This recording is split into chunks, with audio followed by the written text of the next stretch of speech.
భారతదేశంలో ఒక పెద్ద విపత్తు.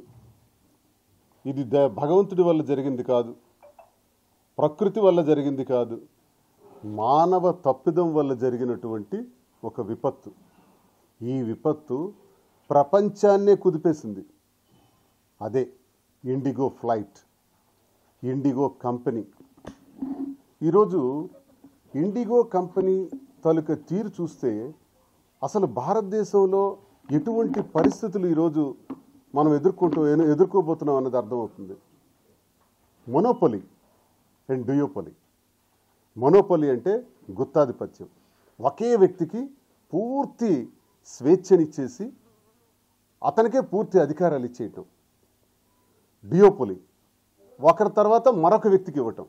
అలా చూసుకుంటే విమానయాన శాఖ భారతదేశానికి మరో దౌర్భాగ్యమైన పరిస్థితి ఏంటంటే, కేంద్రంలో విమానయాన శాఖ ఎందుకు ఉందో నాకు తెలియదు. అసలు ఏవియేషన్ శాఖ, దానికి ఒక మినిస్టర్ కూడా ఎందుకు పెట్టారో కూడా నాకు తెలియదు. ఎందుకంటే మన విమానాలు నడపట్లేదు, విమానాలు సొంతంగా ప్రభుత్వానికి ఒక్కటి కూడా లేదు, కానీ ఏవియేషన్ శాఖ మాత్రం ఉంది. ఇదో పెద్ద విచిత్రం. సరే, ఏవియేషన్ శాఖలో మరి సివిల్ ఏవియేషన్ శాఖలో నడుస్తున్నటువంటి విమానాల పరిస్థితి ఒక్కసారి ఆలోచిస్తే 1990 నాటికల్లా మన భారతదేశంలో 14 కోట్ల మంది విమానంలో ప్రయాణాలు చేసేవారంట. ఈ రోజుకి సుమారు 40 కోట్లకు ఎదిగింది. అంటే విమానం, ఒకప్పుడు విమానంలో ప్రయాణం చేయడం అంటే లగ్జరీ ట్రిప్స్ కింద వెళ్ళేవాళ్ళు. ఈరోజు సామాన్యుడు కూడా వెళ్తున్నాడు, అవసరమైపోయింది. లగ్జరీ నుంచి విమాన ప్రయాణం అన్నది అవసరంగా మారింది. అందుకే 40 కోట్లు అంటే ప్రపంచంలో విమాన ప్రయాణం చేసే వాళ్ళ సంఖ్యలో చూసుకుంటే భారతదేశం 3వ స్థానం. ఇంత అగ్రగామి స్థాయిలో ఉన్నటువంటి దేశంలో మన దేశానికి ఒక్క విమానం కూడా లేదు. మన దేశ చరిత్ర ఒకసారి ఆలోచించుకుంటే కింగ్ఫిషర్ కానీ, లేకపోతే డెక్కన్ ఎయిర్లైన్స్ కానీ. డెక్కన్ ఎయిర్లైన్స్ ఒక మంచి స్టోరీ, అది సినిమా కూడా తీశారు. సామాన్యుడు కూడా ఫ్లైట్లో వెళ్ళాలి, 2000 రూపాయల టికెట్కి హైదరాబాద్ వెళ్ళాలి, ఒక 3500 పెట్టుకుంటే ఢిల్లీ వెళ్ళాలి అని డెక్కన్ ఎయిర్వేస్ వాళ్ళు మొట్టమొదటిసారిగా ఆలోచించి సామాన్యుడిని విమానంలో ఎక్కించిన చరిత్ర డెక్కన్ ఎయిర్వేస్. కానీ ఈరోజు డెక్కన్ ఎయిర్వేస్ ఉందా? లేదు. మరి స్పైస్ జెట్, మరి ట్రూ స్పైస్, రామ్ చరణ్, ఇవన్నీ కూడా ఆగిపోయినాయి. మరి కింగ్ఫిషర్ ఆగిపోయింది. ఎటు చూస్తే 67%తో ఇండిగో, మరి ఇండియన్ ఎయిర్లైన్స్ మరో 30%, ఆల్మోస్ట్ ఆల్ 91%కి 2 కంపెనీలు గుత్తాధిపత్యాన్ని వహిస్తున్నాయి. దీన్నే డ్యూయోపొలి అంటాం. మొనోపొలి చేస్తుంది ఇండిగో అయితే, డ్యూయోపొలి కింద మరో కంపెనీ కూడా యాడ్ అయ్యి అదే టాటాస్ వాళ్ళు చేస్తుంది, ఇండియన్ ఎయిర్లైన్స్. సో వీళ్ళు ఈరోజు ఒక్కసారి మనం ఆలోచించుకుంటే ఇండిగోలో ఒక సంక్షోభం వచ్చిందంట. ఏంటి? ఇండిగోకే కాదు, విమానయాన శాఖకు సంబంధించిన ప్రతి వ్యక్తికి సంబంధించినటువంటి విషయం ఇది. సాధారణంగా పైలట్ అండ్ ఫ్లైట్ క్రూ ఉంటారు. వీళ్ళు విపరీతమైన ఒత్తిడి ఉంది పని చేయటంలో. ఆ ఒత్తిడిని తట్టుకోలేక కోర్టును ఆశ్రయించి మా పనివేళల్లో కొన్ని సవరింపులు చేయండి అని కోరితే కోర్టు వారు ఇచ్చినటువంటి ఆదేశాల ప్రకారం మరి డీజీసీఏ అంటే director general of civil aviation వాళ్ళు కొంచెం లేట్గా, ఇది చాలా కాలం నుంచి జరుగుతున్న ప్రాసెస్, కోర్టు ఇచ్చిన ఆర్డర్స్ని డీజీసీఏ ఇంప్లిమెంట్ చేసే దానిలో భాగంగా ఎఫ్డిటిఎల్ని ఇవ్వటం జరిగింది. అంటే ఆ ఎఫ్డిటిఎల్ ద్వారా క్లియర్గా చెప్పింది ఏంటంటే, పైలట్ ఆఫీసర్స్ కానీ ఫ్లైట్ క్రూకి కానీ పనివేళల్లో 46 గంటలు విశ్రాంతి కావాలి. నైట్ ల్యాండింగ్స్ 5-6 దగ్గర నుంచి 2కే పరిమితం చేయాలని కొన్ని guide lines, flight duty time lines అన్నమాట, వీటి ద్వారా ఇవ్వటం జరిగింది. ఇక్కడ అసలు కథ స్టార్ట్ అయింది. ఇది ఇచ్చారని మనకు తెలియదు, ప్యాసింజర్కి తెలియదు. ఇది ఎవరికి సంబంధించిన ఇష్యూ? ఇది ఇక్కడ నేను ప్రశ్నించబోయేది అదే, డీజీసీఏకి సంబంధించినటువంటి ఇష్యూ, మరి సివిల్ ఏవియేషన్ మినిస్టర్కి సంబంధించినటువంటి ఇష్యూ, ఆ విమానాలు నడుపుతున్నటువంటి కంపెనీలకు సంబంధించినటువంటి ఇష్యూ. కానీ ప్రజలకు సంబంధించింది కాదు కదా. మరి కోటాను కోట్ల మంది ప్రజలు టిక్కెట్లు తీసుకుని ప్రయాణం చేయటానికి సిద్ధపడి ఎయిర్పోర్ట్కి వెళ్తే సడన్గా ఒక వార్త వచ్చింది. ఇండిగో సీఈఓ చెప్పాడు, ఫ్లైట్స్ అన్నీ క్యాన్సిల్ చేస్తున్నామని. అయితే ఇండిగో సీఈఓ చెప్తే భయపడాల్సిన అవసరం ఏముంది? ఎందుకు భయపడాలంటే ఒక్క ఇండిగో కంపెనీకే 2200 పైచిలకు ఫ్లైట్స్ ఉన్నాయి. వాళ్ళు సుమారు 1800 పైచిలకు ఫ్లైట్స్ని అర్ధనాంతరంగా నిలుపుదల చేశారు. ఈ రోజుకి కూడా ఇంకా 400 నుంచి 500 ఫ్లైట్స్ ఇంకా రెక్టిఫై కాలేదు. ఈ రోజుకి కూడా ఇంకా 1000. ఈ పరిస్థితుల్లో వాళ్ళు ఇచ్చినటువంటి ఆదేశాల మేరకు ఫ్లైట్స్ అన్నీ ఆగిపోతే ఎయిర్పోర్ట్స్లో పెద్ద గందరగోళం, అప్రూర్. అంటే అదే నేను అందుకే అంటున్నాను, ఒక అవమానకరమైనటువంటి విషయం, ప్రపంచమంతా ముక్కును వేలేసి చూసుకునేటటువంటి విషయం. భారతదేశంలో ఉండే ప్రతి ఎయిర్పోర్ట్ కూడా కిటకిటలాడిపోయింది, ఆర్తనాదాలతో నిండిపోయింది. ఒకవైపు తండ్రి డెడ్ బాడీ ఉంది, తండ్రిని చూడటానికి వెళ్ళాల్సిన కొడుకు, తల్లి అనారోగ్యంతో ఆసుపత్రిలో ఉంది, చూడటానికి వెళ్ళవలసినటువంటి కూతురు, పెళ్లి నిశ్చయమైంది, నిశ్చితార్థం కోసం వెళ్తున్నటువంటి పెళ్లి కొడుకు పెళ్లి కూతురు. ఆఖరికి ఎంత ఘోరం అంటే నా కూతురికి మెన్సెస్ అయింది, ఒక ప్యాడ్ ఎవరైనా ఇప్పించండి అని తిరిగే ఓ తండ్రి. ఎన్ని దీనగాదులు, ఎన్ని కష్టాలు, ఎన్ని మానసిక వ్యధ. కొన్ని కోట్ల మంది ప్రజలకు మానసికంగా హింసించాం. నేటికి 5-6 రోజులు అవుతుంది. ఎందుకు? జస్ట్ ఒక సీఈఓ, ఇండిగో సీఈఓ స్టేట్మెంట్ వల్ల ఈ జరిగినటువంటి తీవ్రమైనటువంటి పరిణామం. అయితే ఇండిగో సీఈఓ ఎవరు? What rights is having, on what capacity he can direct the Indian government? 140 కోట్ల జనాభా కలిగినటువంటి భారతదేశానికి ఆఫ్టర్ ఆల్ ఒక ఇండిగో సీఈఓ, ఒక కార్పొరేట్ సంస్థ, ఆ సంస్థకు సంబంధించిన సీఈఓ 140 కోట్ల మంది ప్రజలకి ఆదేశిస్తాడా? బ్లాక్మెయిల్ చేస్తాడా? అసలు భారత ప్రభుత్వం విమానాలు నడుపుతుందా? నాకు ఆశ్చర్యం. విమానాలకు సంబంధించిన ఒక కార్పొరేట్ సంస్థ ప్రభుత్వాన్ని నడిపిస్తుందా? అర్థం కావట్లా. దీనికి సమాధానం కావాలి. అసలు అకౌంటబిలిటీ ఎవరిది? జవాబుదారీ ఎవరు? దీనికి బాధ్యుల్ని ఎవరిని బాధ్యుల్ని చేయాలి? చాలా జాగ్రత్తగా ఆలోచించవలసినటువంటి విషయం ఇది. చాలా పెద్ద ప్రమాదం జరిగింది, ఒక పెద్ద విపత్తుది.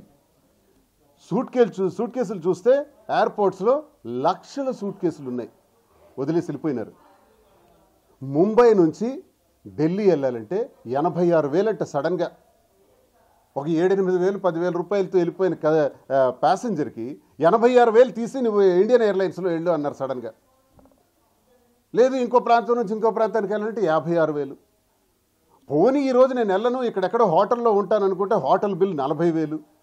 పసిపిల్లలతో ముసలాళ్లతో నరకం చూస్తున్నారు ఎయిర్పోర్ట్స్లో ఈరోజు ఈ క్షణం వరకు. మరింత దారుణమైన పరిస్థితులు దారి తీయటానికి కారణం స్పష్టంగా మోనోపొలీ అండ్ డియోపొలీ కనబడుతుంది. అంటే ఒక వ్యక్తికే పూర్తి స్వేచ్ఛనిచ్చి వ్యాపార రంగంలో ప్రోత్సహించడం ప్రభుత్వం చేసినటువంటి నేరం. 140 కోట్ల మందికి ఈరోజు శాసించే స్థితికి ఇండిగో సీఈఓ ఎదిగాడు అంటే ఇది ప్రభుత్వం తీసుకున్నటువంటి రాంగ్ డెసిషన్. ఇప్పుడు ఈ రకంగానే ఆలోచిస్తుంటే ఇంకా చాలా ప్రమాదాలు దేశంలో జరగబోతున్నాయి. రేపు ఎయిర్టెల్ ఇదే ప్రమాదం వస్తుంది, లేకపోతే జియో కూడా ఇదే ప్రమాదం వస్తుంది. సడన్గా 500 అంటాడు.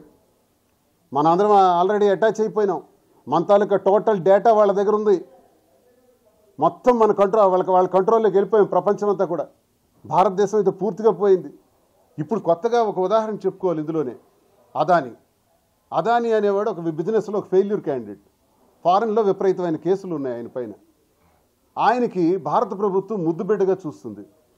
భారత ప్రభుత్వం ఏం చేసిందంటే పోర్ట్లు, ఎయిర్పోర్ట్లు అన్నీ కూడా ఆయనకి గుత్తాధిపత్యం ఇచ్చేస్తున్నారు. అంటే మళ్ళీ మోనోపొలీ. సేమ్ ఇండిగో ఏం జరిగిందో రేపు అదానీ శాసిస్తాడు భారతదేశాన్ని. సుమారు 7-8 ఎయిర్పోర్ట్లు, సీపోర్ట్లు, అలాగే పోర్ట్లకు ఎయిర్పోర్ట్ల తాలూకా మెయింటెనెన్స్ కూడా మొత్తం ఆయనకు ఒప్పజెప్పేయటం వల్ల స్టీల్ ప్లాంట్ ఈరోజు చూడండి ఆగింది. స్టీల్ ప్లాంట్ 44 భాగాలని విడగొట్టి ఈరోజు ఆక్షన్ చేయడానికి కారణం అదానీ. ఎందుకంటే గంగవరం నుంచి రావాల్సినటువంటి కోల్ని పంపించకుండా బ్లాక్ చేశాడు. అది బ్లాక్ చేయడం ద్వారా వల్ల స్టీల్ ప్లాంట్ ఆగింది. కానీ ఇక్కడ విచిత్రమైన సంఘటన చెప్పాలి. ఎవరిని జవాబుదారీ చేయాలి అన్నది నా question. As an MLC, as a citizen of Andhra Pradesh, citizen of Srikakulam, ముక్కు సూటిగా ప్రశ్నిస్తున్నాను. ఈ విధ్వంసానికి కారకులు ఇప్పుడు సీన్లోకి వస్తారు చూడండి. అదానీతో పాటు మిట్టల్కి స్టీల్ ప్లాంట్ ఇవ్వాలి, వైజాగ్ స్టీల్ ప్లాంట్ కంట ఎన్నికలకు ముందు చాలా మాటలు చెప్పారు. వైజాగ్ స్టీల్ ప్లాంట్ ఖచ్చితంగా ఒక మైన్ ఇవ్వాలి అని అందరూ మాట్లాడారు. చంద్రబాబు నాయుడు మాట్లాడాడు, పవన్ కళ్యాణ్ మాట్లాడాడు, లోకేష్ మాట్లాడాడు, మన జిల్లాకి పుట్టినటువంటి భ్రష్టుడు దౌర్భాగ్యుడు ఎంపీ కూడా మాట్లాడాడు, రామ్మోహన్ నాయుడు, మైన్ ఇవ్వాలి అని. దేనికి? మైన్ లేకపోవడమే కదా ఉక్కు కర్మాగారం మూసేయాల్సి వస్తుంది, పరిస్థితికి వస్తుంది, ఆక్షన్కి ఇచ్చేయాల్సి, ప్రైవేటైజేషన్ చేయాల్సి వస్తుంది. కానీ ఇదే ఎంపీ మిట్టల్కి, విశాఖ స్టీల్ ప్లాంట్కి 80 కిలోమీటర్ల దూరంలో ఒక స్టీల్ ప్లాంట్ నిర్మాణం మిట్టల్ చేస్తారు. మిట్టల్కి అర్జెంటుగా కొన్ని వేల కోట్లు లోన్స్ ఇప్పించండి, ఆయనకి అన్ని పర్మిషన్స్ ఇప్పించండి, సబ్సిడీలు ఇప్పించండి, 15 సంవత్సరాల పాటు కరెంటు బిల్లు కట్టకుండా అవకాశాలు ఇవ్వండి, మిట్టల్ చే నిర్మాణం చేయబోతున్నటువంటి స్టీల్ ప్లాంట్కి పూర్తి ప్రోత్సాహకాలు ఇవ్వండి, ఆయనకు మైన్ ఇవ్వండి. అలాగే అదానికి ఆ స్టీల్ ప్లాంట్ కూడా ఇచ్చేసేయండి, వైజాగ్లో కూడా చాలా ప్రాంతాలన్నీ కూడా ఆయనకి ఇచ్చేసేయండి. వైజాగ్ కూడా స్లోలీ అదాని ఆక్యుపై చేయబోతున్నాడు, మిట్టల్ ఆక్యుపై చేయబోతున్నాడు. ఈ పేర్లు ఎప్పుడైనా విన్నామా? మన వైజాగ్లో ఉండేది వెనకబడిన కులాల వాళ్ళం, మహా అయితే యాదవులు లేక మత్స్యకారులు బ్రతికేటటువంటి వైజాగ్ సస్యశ్యామలమైన ప్రాంతం. ఈ ఉత్తరాంధ్రలో వెనుకబడిన కులాలన్నీ తొక్కబడి ఆఖరికి అగ్రవర్ణాలు చెందిన వాళ్ళు ఈరోజు ఆక్యుపై చేయటమే కాకుండా పెద్ద పెద్ద కార్పొరేట్ సంస్థలు విశాఖపట్నం లాంటి పట్టణానికి వచ్చి విశాఖపట్నాన్ని కాదు ఆంధ్రప్రదేశ్ ఆఖరికి ఇండియాని కూడా ఆక్యుపై చేసేసి ఒక్క మాటతో ఇండిగో CEO శాసించేటట్టు రేపు ఎదగబోతున్నారు అనడానికి రేపు పెద్ద వినాశనం చూడబోతున్నాం మనం. 6 సీపోర్ట్లు 6 ఎయిర్పోర్ట్లు ఇంకొక 6గురికి ఇవ్వచ్చు కదా, మొత్తం 12 మందికి ఇవ్వచ్చు కదా. అలా కాదు, మొత్తం అదానికే కట్టబెట్టాలి. ఇది జరుగుతున్నటువంటి నాటకం. ఈ నాటకంలో ఒక చిన్న ఎపిసోడ్ మనం చూసాం, ఇండిగో సంస్థ చేసినటువంటి ఒక నిర్ణయం. ఆ నిర్ణయంలో చాలా నష్టపోయినాం, అవమానం పాలైంది. నాకైతే ఆంధ్రుడిగా, తెలుగువాడిగా, ఈ శ్రీకాకుళం జిల్లా వాసిగా నేను ఎంపీగా పోటీ చేసి నా మీద ఒక 3,100 తేడాతో గెలిచాడు 2019లో రామ్మోహన్ నాయుడు. ఇప్పటికి 15 సంవత్సరాలు జిల్లాలో వెలగబెడుతున్నాడు. నాకు తెలిసి రామ్మోహన్ నాయుడు ఏ గ్రామం కూడా విజిట్ చేశాడని నా కళ్ళారా నేను చూడలా. ఒక డ్రెస్ నలిగిందని నేను చూడలా, జుట్టు నలిగిందని చూడలా, ఎండకి ఎండి వానకు తడిచి కష్టపడి తిరిగాడని నేను ఎప్పుడు చూడలా.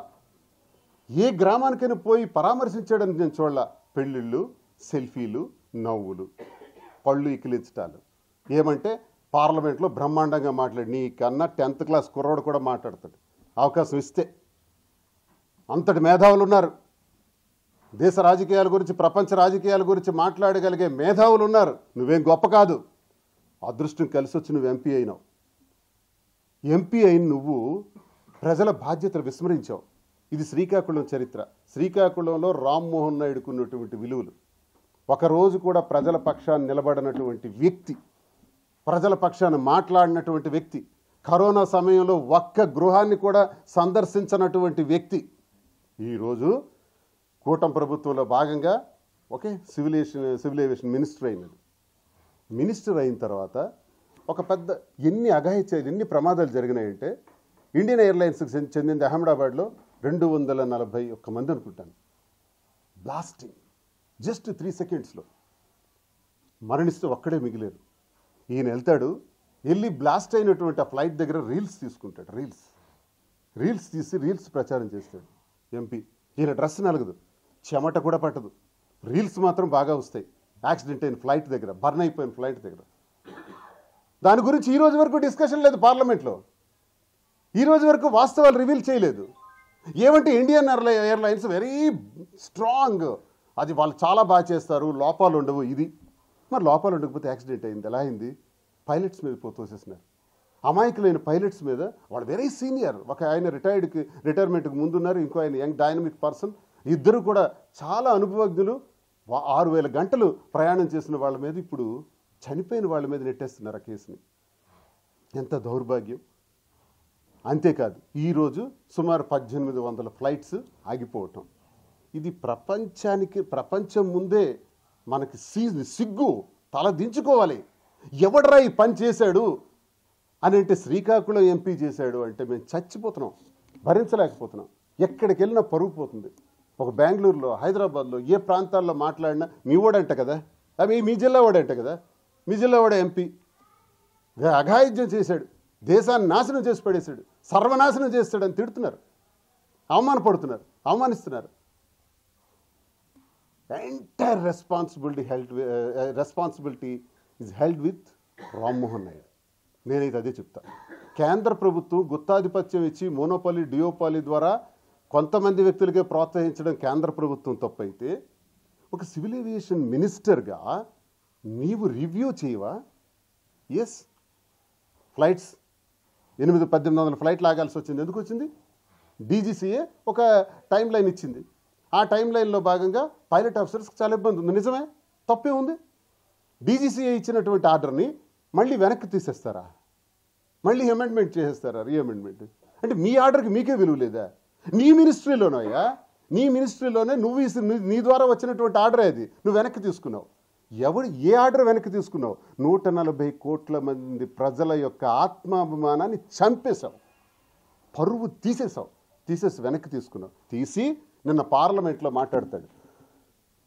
ఆ కంపెనీ మధ్య ఉన్న ఇంటర్నల్ రోస్టింగ్ అంట, క్రూ రోస్టింగ్, మనకు సంబంధం లేదంట. అది పార్లమెంట్లో చెప్తున్నాడు.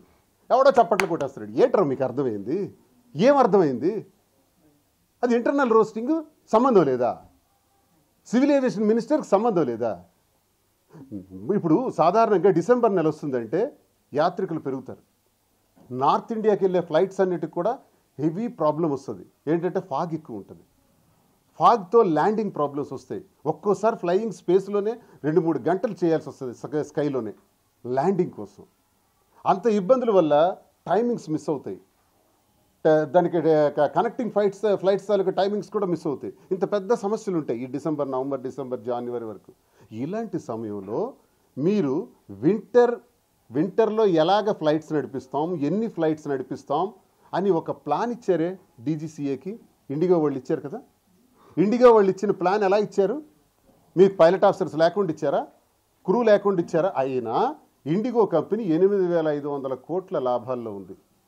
8,500 కోట్ల లాభాల్లో ఉన్న ఇండిగో కంపెనీ మరో 150 మందో 200 మందో పైలట్ ఆఫీసర్స్ వేసుకోలేదా?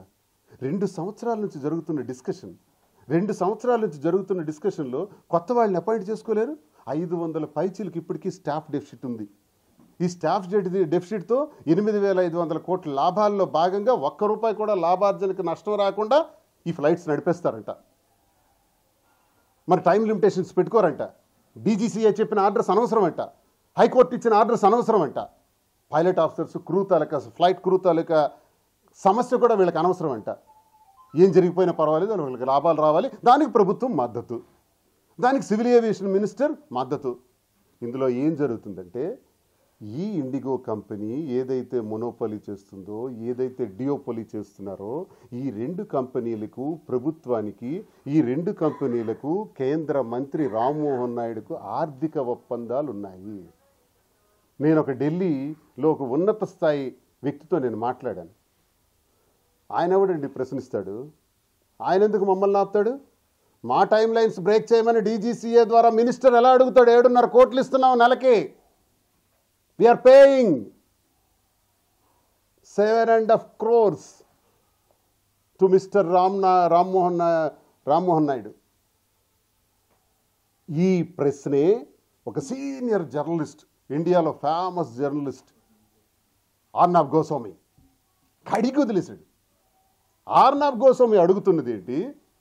నా సహచరుడే ఒక ఎమ్మెల్సీ ఉన్నాడులే, దీపక్ రెడ్డి, లోకేష్ గారు వార్ రూమ్లో మాట్లాడుతున్నారంటే. లోకేష్కి ఈ ఏవియేషన్కి, సెంట్రల్ ఏవియేషన్కి సంబంధం ఏంటి? On what respect he will discuss about that is subject? Good question. 2, మరి రామ్మోహన్ నాయుడు ఎక్కడున్నాడు? ఇంతవరకు జరిగిన విపత్తులో ఒక్క ఎయిర్పోర్ట్కి వెళ్ళాడా? ఒక్క ఎయిర్పోర్ట్లో ఒక్క ప్యాసింజర్ నేను కలిసారా? ఆ డబ్బులు వెంటనే రిటర్న్ చేయడానికి ఏర్పాట్లు చేశారా? ఇష్టానుసారంగా ధరలు నిర్ణయించి, ఇతర ఎయిర్లైన్స్ అన్నీ కూడా ధరలు నిర్ణయించి 80,000, 60,000 అంటుంటే నువ్వు నెట్ఫ్లిక్స్ చూసుకుంటున్నావంట. గోస్వామి అన్నారు, Rammohan Reddy, minister Rammohan Reddy enjoying with Netflix, tennis ఆడుతున్నాడంట. కాక మొబైల్ చూసుకుంటున్నాడంట, ఎంజాయ్ చేస్తున్నాడు. ఇది మన మినిస్టర్ తాలూకా తతంగం. ఎందుకు తెలుసా అడగడు? మన నెలకు 7.5 కోట్లు వెళ్తుంది. ఎందుకు అడుగుతాడు? ఎవరు వెళ్ళకపోతే మనకి సింపుల్గా అంటాడు, ఇండిగోలో వాళ్ళకి ఇంటర్నల్గా ఉన్నటువంటి ఇష్యూస్, సరే ఇంటర్నల్గా ఉన్న ఇష్యూస్ కదా, మన భారతదేశంలో ఉన్న కోటాను కోట్ల మందికి ఎఫెక్ట్ అయింది కదా, మరి మాట్లాడవా? మరి వింటర్ సీజన్లో ఇవ్వబోయే టైమింగ్స్ అన్నిటి గురించి మాట్లాడవా? మరి డీజీసీఏ ఇచ్చినటువంటి టైం లైన్స్ గురించి ఆ ఇండిగో యాజమాన్యానికి డీజీసీఏ కూర్చోబెట్టి మాట్లాడవా? అది నీ బాధ్యత కదా. అందుకే you are the responsible person. నీవే దీనికి జవాబుదారివి మిస్టర్ రామ్మోహన్ నాయుడు అని నేను అడుగుతున్నా. ఈ జిల్లావాసిగా నీ మీద పోటీ చేసి జస్ట్ మార్జిన్తో ఓడిపోయాను, లేకపోతే నీకు ఈ అడ్రస్లు ఉండవు ఈరోజు. ఈ స్టేజ్ నీకు ఉండదా? Bad luck. లేకపోతే ఎక్కడుండేవాడు నువ్వు? ఇంత వినాశనం జరుగుండేది కాదు, ఇంత అన్యాయం ఈ జిల్లా ప్రజలకు జరుగుండేది, ఈ దేశ ప్రజలకు జరుగుండేది కాదు, ఈ జిల్లాకు అవమానమే వచ్చి ఉండేది కాదు. మేము రాజకీయాలు చేస్తున్నాం. ఈరోజు అపోజిషన్లో ఇంత గట్టిగా మాట్లాడుతున్నాను. ₹1 లంచం అవినీతి ఎప్పుడైనా నా జీవితంలో చేస్తే you have great chance. Mister Rammohan Naidu, నీకే ఛాన్స్ ఉంది నన్ను అటాక్ చేయడానికి. దమ్ముందా? నిజాయితీ పరుడుకున్నటువంటి వాయిస్ ఇది. నీకు అది లేదే. భయం, డబ్బు సంపాదన. ఈ మినిస్టర్ ఎలా తగలాడితే సెంట్రల్ మినిస్టర్, ఇక స్టేట్ మినిస్టర్ ఉన్నాడు, ఈయనదంతా ఒక భాగోతం. ఈనాడు పేపర్లోనే రాశారు, రోజుకి 20 లక్షలు రాకపోతే మేడం మీదకి వెళ్ళడంట. నేను చెప్పలా, అసెంబ్లీలో కూడా నేను చూపించాను. రోజుకి 20 లక్షలు కాదండి, ఈనాడులో రాశారు కనీసం రోజుకు ₹1,00,00,000. నేను గ్రానైట్ వానర్స్ అసోసియేషన్ అధ్యక్షుడిగా తెలియజేస్తున్నాను, గౌరవ అధ్యక్షుడిగా. ఈ జిల్లాలో 108 ఫ్యాక్టరీలు ఉంటే 30 ఫ్యాక్టరీలు పారిపోయినారు ఈ అచ్చెన్నాయుడు నేతృత్వంలో. కారణం లంచం. వాళ్ళ దగ్గర నుంచి విపరీతంగా డబ్బులు తీసుకునే పరిస్థితి. చూడండి, శ్రీకాకుళంలో ధాన్యం ఏ మూల చూసినా ధాన్యమే, ఏ రోడ్ల మీద చూసినా ధాన్యమే, ఏ పొలాల్లో చూసినా చేను కప్పలే, ఎక్కడ చూసినా ధాన్యమే. ధాన్యం కొనుగోలు జరగట్లేదు. 6,50,000 టన్నులు, మెట్రిక్ టన్నులు కొనాలి కదా. ఎందుకు కొనుగోలు చేయరు? గతంలో ఎలా జరిగింది? కళ్ళం దగ్గరికి వెళ్ళి అగ్రికల్చరల్ అసిస్టెంట్ ఎస్టిమేషన్ వేసి ఆ ధాన్యాన్ని కొనుగోలు చేసి, ధాన్యానికి మద్దతు ధర వేసి, హమాలీల ధర వేసి, గోని సంచుల ధర వేసి, ట్రాన్స్పోర్ట్ ఛార్జెస్ వేసి అవన్నీ కొనుక్కునే రోజు మొన్నటి వరకు జగన్మోహన్ రెడ్డి గారి గవర్నమెంట్లో చూసాం కదా. ఈరోజు ఏమైంది? ఎందుకు మార్చేశారు? ఎందుకు ధాన్యాన్ని రోడ్ల మీద ఉన్నాయి?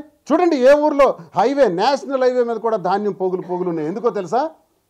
కావాలనే 6,50,000 మెట్రిక్ టన్నుల ధాన్యాన్ని కొనుగోలు చేయకుండా ఆపుతున్నాడు. ఎందుకంటే దళారీల ద్వారా ధాన్యం అమ్ముకం అయిపోవాలి. దళారీల ద్వారా దళారీలకు అధ్యక్షుడు ఎవడు? కింజరాపు హరిప్రసాద్, సొంత బ్రదరే. వీడు శాశ్వత జిల్లా వ్యవసాయ రైస్ మిల్లర్స్ అధ్యక్షుడు హరిప్రసాద్. ఇతడి నేతృత్వంలో ఈ దళారీలు ధాన్యాన్ని 1300కి 1400కి కొనేస్తున్నారు. అవి అమ్మకం అయిపోతే అప్పుడు మంత్రి బయటకు వస్తాడు డిసెంబర్ ఎండింగ్కి వచ్చి, ఇదిగో ధాన్యాన్ని కొంటాను 6,50,000 టన్నులు అంటాడు. ఆ డబ్బుల ద్వారా ఒరిస్సా ధాన్యాన్ని కొనేస్తాడు 1000కి 1200కి. ఈ డబ్బంతా కైంకర్యం చేసేస్తాడు. ఇది వ్యవసాయ శాఖ మంత్రి చేసే వ్యవహారం. ఇకపోతే ఎస్డబ్ల్యూఎస్ ద్వారా అతడు గోడౌన్స్ 30,000 టన్నులు ఉన్నాయి నిమ్మాళ్ళలో. వాళ్ళు ఆ ధాన్యాన్ని అక్కడ పెడుతుంటే ప్రతి ఏసీకేకి 6,000 తీసుకుంటున్నాడు. అంతేకాదు, మరో విషయాన్ని కూడా తెలియజేయాలి. రైస్ మిల్లర్స్ మిల్లింగ్ కోసం, ట్రాన్స్పోర్ట్ కోసం 80 కోట్లు ప్రభుత్వం శాంక్షన్ చేసింది. అందులో 10% అచ్చెన్నాయుడికి ఇవ్వాలంట. అంటే 8 కోట్లు ఇవ్వాలి. మొత్తం 150 కోట్లు వెళ్తుంది బిల్స్ ఇంచుమించు. మన జిల్లాలో 265 రైస్ మిల్స్ ఉన్నాయి. దాని వాల్యూ ఇంచుమించు 150 కోట్ల పైచిలకే. అందులో 10% అంటే 15 crores. ఇప్పుడు 80 crores రిలీజ్ అయింది కాబట్టి 8 కోట్లు ఖాతాలోకి వెళ్ళిపోయింది. తెలుసా ఇది జిల్లా ప్రజలకి, రైతులకు తెలుసా? మీడియా ద్వారా ఇవన్నీ కూడా పటాపంచలు చేయడానికి ఈరోజు వచ్చాను ఇక్కడికి.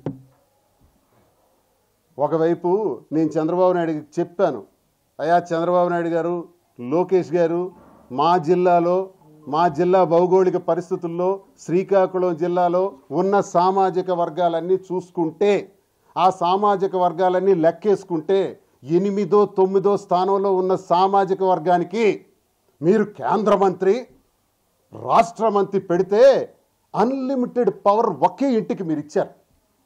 అన్లిమిటెడ్ పవర్ ఇచ్చారు కాబట్టి వాళ్ళు బరి తెగించి ఇంత దుర్మార్గంగా ప్రవర్తించి భారతదేశ చరిత్రలోనే ప్రపంచ చరిత్రలోనే కని విని ఎరుగని రీతిలో 1800 ఫ్లైట్స్ ఆగిపోవడానికి కారకుడు ఒకడైతే రైతులు నడ్డి విరగ్గొట్టి మోసం చేసేటటువంటి వ్యక్తి మరొకడయ్యాడు. అన్లిమిటెడ్ పవర్స్ మేమేం చేస్తాం? మీరు ఇచ్చారు, వాళ్ళకి యోగ్యత లేదు, అవకాశం లేదు, అయినా మీరు కల్పించారు. ఇది తప్పు అని నేను అన్నాను. అది వికేంద్రీకరణ చేయండి. ఇంకే సామాజిక వర్గాలు లేవా? కాళింగ సామాజిక వర్గం 1వ స్థానంలో ఉంటే 2వ స్థానంలో కాపు, యాదవాస్, రెడ్డిస్, ఎస్సీస్, ఇలా పోతే 8-9 స్థానంలో ఉన్నది ఆ సామాజిక వర్గం. ఆ సామాజిక వర్గానికి 2 మంత్రులు. కాపులకు మాత్రం ఇవ్వరు, కాళింగులకు మాత్రం ఇవ్వరు. పోని ప్రశ్నిస్తాడా జిల్లాలో అంటే ఎవడూ ప్రశ్నించడు. వైసీపీ ప్రధాన ప్రతిపక్షం జిల్లాలో. అసలు నా దృష్టిలో నాకు వైసీపీ సస్పెండ్ చేశారు. ఎస్, నా పర్సనల్ ఇష్యూ మీద సస్పెండ్ చేశారు. ఇది 2 రాష్ట్రాల్లో ప్రతి ఒక్కడికి తెలుసు. నేను తప్పు చేయలేదు, అవినీతి చేయలేదు, భూదందాలు చేయలేదు, అధికార దుర్వినియోగం చేయలేదు. ఉంటే ఇప్పుడు గుడ్ ఛాన్స్ అధికార పార్టీకి. చేయలేదు. ఇంత దర్జాగా వచ్చి మాట్లాడుతున్నాను. నన్ను ఏదో పర్సనల్ కారణం పెట్టి సస్పెండ్ చేశారు. ఎవరు? ధర్మాన ప్రసాద్ అండ్ కృష్ణదాస్. వీళ్ళు చచ్చారా? వీళ్ళు గాడిదలు కాస్తున్నారా? దేశం మొత్తం దుమ్మెత్తిపోస్తుంది కదా రామ్మోహన్ నాయుడు వ్యవహారం మీద. రామ్మోహన్ నాయుడు రాజీనామా చేయాలంటున్నారు కదా. 3 రాజీనామా చేయమని దేశం డిమాండ్ చేస్తుంది. ఈరోజు ఆర్నబ్ గోస్వామి దగ్గర కూడా భారతదేశంలో ఇంచుమించు 140 కోట్ల మందికి సంబంధించి ఆ రిపబ్లిక్ టీవీని ఈరోజు వీళ్ళు మేము టీవీ బాయ్కట్ చేశారట. సరే, బాయ్కట్ చేసుకుంటే నువ్వు చేసుకో, మాకు సంబంధం లేదు. నువ్వు బాయ్కట్ చేయవలసింది ఎవరిని? ఇండిగో యాజమాన్యానిక, రిపబ్లిక్ టీవీకా? ఏంటి డెసిషన్లు? చంద్రబాబు నాయుడు గారికి అడిగితే నాకు సంబంధం లేదు, లోకేష్కి అడిగితే లోకేషే చూస్తున్నారు వార్ రూమ్లో అని దీపక్ రెడ్డి చెప్తాడు, ఎమ్మెల్సీ అధికార ప్రతినిధి. ఆయన నాకు సంబంధం లేదంటారు. రామ్మోహన్ నాయుడు ఏమో అసలు ఈస్ట్ చూస్తున్నాడో, నార్త్ చూస్తున్నాడో, సౌత్ చూస్తున్నాడో తెలియట్లేదు. అసలు ఎటు చూస్తున్నాడో తెలియట్లేదు, దిక్కులు చూస్తున్నాడు. ఈ పరిస్థితుల్లో ఈ దేశంలో ఇంత పెద్ద విపత్తు. ఈ విపత్తు కారణం స్పష్టంగా Rammohan Naidu has to resign. Rammohan Naidu, నీకు సిగ్గు శరం ఉంటే రిజైన్ చేయి. జార్జ్ ఫెర్నాండెస్ గారు ట్రైన్ యాక్సిడెంట్ అయితే గంటలో రిజైన్ చేశారు. ఇది చరిత్ర భారతదేశానికి. నువ్వు పట్టుకొని కుర్చీని నల్లుల్లో పట్టుకొని ఏలాడుతున్నారు, కుర్చీలు పట్టుకొని. రిజైన్ చేయవా? నీకు చేత కాలేదు. You are unfit for that post. You are unfit for civil aviation మినిస్టర్గా నువ్వు అన్ఫిట్, ఎంపీగా నువ్వు అన్ఫిట్. రా, నామినేషన్ అయ్యి తెలుస్తుంది. నీకు దమ్ముంటే నేను నామినేషన్ వేస్తాను ఇండిపెండెంట్గా. బై ఎలక్షన్స్కి వెళ్దాం. ఇప్పుడు ఈ దేశంలో ప్రపంచమంతా తలదించుకునే విధంగా విపత్తుకు నువ్వు కారణమయ్యావు కదా. నీలో నిజాయితీ ఉంటే ఎవరు గెలుస్తారో చూద్దాం. మిస్టర్ రామ్మోహన్ నాయుడు, సవాల్ తీసుకోగలవా? ఇంతవరకు మీడియా ముందుకు రావట్లా. ఆర్నబ్ గోస్వామి అడుగుతున్నారు, where is mister civil aviation minister Rammohan Naidu, please come, I'm ringing you. Hello అని కట్ చేస్తాడట. ఏం భయం? నాకు రింగ్ చేయమని ఏ మీడియాకైనా టాక్మని ఎత్తాను, మాట్లాడతాను. నీకేం భయం? తప్పు చేశావు, దొరికిపోతావు. ఆర్నబ్ దృష్టిలో పడితే నీకు ఎముకలు ఇరిగిపోతాయి. అంత భయంకరంగా ఉంటుంది ఆయన కామెంట్, తట్టుకోలేవు. కాబట్టే గోస్వామికి దూరంగా ఉన్నావు, మీడియాకి దూరంగా ఉన్నావు. ఎక్కడో 4 గోళ్ల మధ్య మీడియాతో మాట్లాడుతున్నావు. ఏ ఎయిర్పోర్ట్కి రాలేదు, సారీ చెప్పలేదు. వాళ్ళేదో చెప్తున్నారు ఇండిగా కంపెనీ వాళ్ళు, ఆర్ మేము వెరీ సారీ ఫర్ ఇన్కన్వీనియన్స్. సారీతో పోతుందా? కోట్లాది మంది తాలూకు ఆర్తనాదులు సారీతో పోతాయా? ఇవన్నీ చాలా ఘోరాలు జరుగుతున్నాయి. అందుకే నువ్వు నిజాయితీ పరుడు అయితే, తప్పు చేయలేదని నీకు అనిపిస్తే అసలు సివిల్ ఏవియేషన్ మినిస్టర్కి రాజీనామా చేయి, ఎంపీకి రాజీనామా చేయి. నేను వేస్తాను నామినేషన్ ఇండిపెండెంట్గా. బై ఎలక్షన్కి పోదాం. నువ్వు గెలుస్తావు, నేను గెలుస్తాను, చూద్దాం. నీ మీద 3000తోనే పోయినోండి కదా, ఇప్పుడు చూద్దాం. రా, దమ్ముంటే కాసుకో. జిల్లాలో వైసీపీ అడగదు, వైసీపీ వాళ్ళు అడగరు, ధర్మాన ప్రసాద్ అడగడు, కృష్ణదాస్ అడగడు. భయం. కేడీ బ్రదర్స్, మీకు ఎప్పుడు నేను చెప్తుంటాను, కేడీ బ్రదర్స్ అండర్స్టాండింగ్ జిల్లాలో నడుస్తుంటుందని. ఇప్పుడు సాక్ష్యం దొరికిందా? దొరికింది కదండి జిల్లా ప్రజలందరికీ, రాష్ట్ర ప్రజలకు కూడా అర్థమైంది కదా. మా జగన్మోహన్ రెడ్డి గారికి, జగనన్నకి తప్పుడు సమాచారం ఇచ్చి మోసం చేస్తున్నారు వీళ్ళు. వైసీపీ జగన్మోహన్ రెడ్డిని 1000 అడుగులు గొయ్యి తీసి పాతేయాలని అచ్చెన్నాయుడు 2 సార్లు అన్నాడు. నో రెస్పాన్స్, కౌంటర్ లేదు. ఈరోజు దేశ ప్రజలందరికీ అవమానకరంగా ప్రవర్తించాడు మంత్రి. No response. మరి ఎవడు మాట్లాడతాడు? అపోజిషన్ నుంచి శ్రీకాకుళం నుంచి ఎవరు మాట్లాడతారు? మీరే కదా జిల్లా అధ్యక్షులు, నువ్వే కదా రెవెన్యూ మంత్రివి. ఏం మాట్లాడరు? ప్రొటెక్ట్ చేస్తారు. కేడీ బ్రదర్స్ కదా, ప్రొటెక్ట్ చేస్తారు. తాట తీసేస్తాం జాగ్రత్త. మీరు ప్రొటెక్ట్ చేస్తే వాళ్ళు రక్షణలోకి పోవటానికి, మీరు ఆలోచించి ప్రొటెక్ట్ చేస్తే జిల్లా ప్రజలందరూ అందులుగా చూస్తూ ఊరుకోవటానికి. ఇది శ్రీకాకుళం జిల్లా, ఉద్యమాల గడ్డ. మంది శ్రీకాకుళమే, వాళ్ళది శ్రీకాకుళమే, తేల్చుకుందాం. భవిష్యత్తు ఉంది, ఎక్కువ రోజులు లేదు, 2 సంవత్సరాలు అయిపోతుంది, ఇంక 3 ఏళ్లే ఉంది. గట్టిగా 2 ఇయర్స్లో వార్ఫీల్డ్లోకి ఎంటర్ అవుతాం. చూద్దాం కేడీ బ్రదర్స్ సంగతి ఏంటో చూపెడతాం. కేడీ బ్రదర్స్ అండర్స్టాండింగ్ పాలిటిక్స్ ఏంటో పూస గుచ్చినట్టు ప్రజలకు వివరిస్తాను. వీడియోలతో సహా వివరిస్తాను, ఎవిడెన్సెస్తో సహా వివరిస్తాను. ఇప్పుడు ఒక ఎవిడెన్స్ సందర్భం వచ్చింది కాబట్టి ఎవిడెన్స్ చూపించాను. దమ్ముంటే ధర్మాన ప్రసాద్ కౌంటర్ ఇవ్వమనండి, 24 hours టైం ఇస్తాను. ఇవ్వడు. కృష్ణదాస్కి ఇవ్వమనండి, ఇవ్వడు. ఇది వీళ్ళ అండర్స్టాండింగ్స్. నేను ఇస్తున్నా, నేను ఇండిపెండెంట్, స్వతంత్రుడిగా ఈరోజు మాట్లాడుతున్నా, స్వతంత్రుడిగా గట్టిగా కౌంటర్ ఇస్తున్నా. రాజీనామా చేయి, 3 రాజీనామా చేయమని నేను దేశంలో డిమాండ్ చేస్తున్నాను. యాజ్ అన్ ఎమ్మెల్సీ నేను ఒక మెంబర్గా. సిఇఓ రాజీనామా చేయాలి, డీజీసీఏ డైరెక్టర్ రాజీనామా చేయాలి, రామ్మోహన్ నాయుడు రాజీనామా చేయాలి. వెంటనే ఇండిగో మీద యాక్షన్ తీసుకోవాలి. ఏదో ఒక నోటీస్ ఇస్తే నోటీస్ కాలు సారీ ఫర్ ద ఇన్కన్వీనియన్స్ అని సమాధానం ఇచ్చారు. Is it the response? ఇదే వాళ్ళు ఇవ్వాల్సినటువంటి సమాధానం? ఇదే మనం ఇవ్వాల్సినటువంటి కోట్ల మంది ప్రజలకు బాధ్యత వహిస్తున్నటువంటి ప్రభుత్వాలు? ఆఫ్టర్ ఆల్ ఒక కార్పొరేట్ సంస్థకి యాక్షన్ తీసుకోలేరా? మనోభావాలు మానసిక వ్యధకు గురి చేస్తే దానికి ఎంతటి శిక్షణ ఇవ్వచ్చు. మానసిక వ్యధకు గురి చేసిన రామ్మోహన్ నాయుడు రాజీనామా చేయాలి నేను కోరుతున్నా. లేదంటే ప్రజలే మీకు తుక్కు కింద కొడతారు. తీవ్ర పరిణామాలు ప్రజల ద్వారానే ఎదుర్కొంటారని తెలియజేస్తున్నాను. రామ్మోహన్ నాయుడు ఏమైనా స్కూల్ పిల్లోడు అనుకుంటున్నారా? Is the minister for aviation. Minister for ఏవియేషన్లో నేను అడుగుతున్న సూటి ప్రశ్నలు, ఏదైతే ఇండిగో వాళ్ళు టైం లైన్ ఇచ్చారో రానున్న వింటర్ సీజన్కి సంబంధించి, ఆ సమయంలో ఈ ఫ్లైట్ క్రూ గురించి కానీ పైలట్ ఆఫీసర్స్ గురించి కానీ డిస్కస్ చేయాల్సిన బాధ్యత నీకు లేదా? సడన్గా ఒకవేళ ఇండిగో సీఈఓ ఆపేస్తే ఎందుకు ఆపారు? పనులు పునరుద్ధరించే మీరు ఫ్లైట్స్ మళ్ళీ వెళ్ళండి, పొజిషన్లో పెట్టండి. ఎలాగైతే ఇప్పుడు నోటీస్ వెనక్కి తీసుకున్నారో దాన్ని వెంటనే యాక్టివేట్ చేయలేరా? ఇష్టానుసారంగా ధరలు పెట్టి ప్యాసింజర్స్ని ఇబ్బంది పెడతారా? ఈ రోజు వరకు పరామర్శించకుండా ఉంటారా? ఈ రోజు వరకు కనీసం వాళ్ళకి కట్టినటువంటి డబ్బులు, వాళ్ళ ఫేర్స్ వాళ్ళకి తిరిగి ఇవ్వరా? ఇవన్నీ ఎవరికి నేను ప్రశ్నించాలి? నేను సపోర్ట్ చేయాలా జిల్లా వాసిగా? సిగ్గుతో చస్తుంటే దేశ ప్రజల ముందు తలెత్తుకోలేకపోతున్నాం శ్రీకాకుళం వాళ్ళు. నేనెందుకు సపోర్ట్ చేస్తాను? అతన్ని ఎందుకు బలిపశం చేసినట్టు అవుతుంది నాకు అర్థం కాలేదు. ఎందుకు బలిపశం అవుతాడు? మోసం చేశాడు, మోసగాడు అవుతాడు. 140 కోట్ల మంది ప్రజల ఆత్మాభిమానాన్ని ఈరోజు తుంగలో తొక్కాడు. మోసగాడు, cheater, inability fellow. Is not suitable for minister. Is unfit for aviation minister or MP also. So he has to resign. This is my demand.